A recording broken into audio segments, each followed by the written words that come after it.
चंद्रपूरबाबत उद्धव ठाकरेंना काही माहिती नाही, खासदार संजय राऊत यांनी हे वक्तव्य केलं। चंद्रपूरमधल्या राजकारणाची राऊतांना माहिती होती असं म्हणत संदीप देशपांडे यांनी राऊतांवर निशाणा साधला।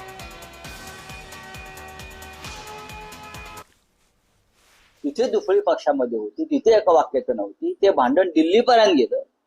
हे भांडण दिल्ली सोडवू शकलं नाही, महाराष्ट्र प्रदेश काँग्रेसचे अध्यक्ष सोडवू शकले नाही।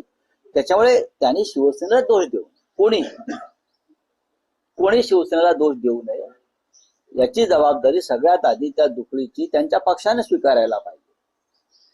परभणीत काही झालं का? अजिबात झालं। इतर कुठे ठिकाणी झालंय का? मुंबईत झालंय का? काँग्रेस आणि शिवसेना वाद अजिबात नाही। हा चंद्रपूरचा स्थानिक वाद आहे। मी याच्या वरती जाऊन सांगतो की हे चंद्रपूरचं होणार आहे अशा पद्धतीचं भाजपचं डील हे संजय राऊतांना आधी सुद्धा माहित होतं। त्याच्यात काही सरप्राईज नव्हतं संजय राऊतांना, हे त्यांना माहिती होतं आधी।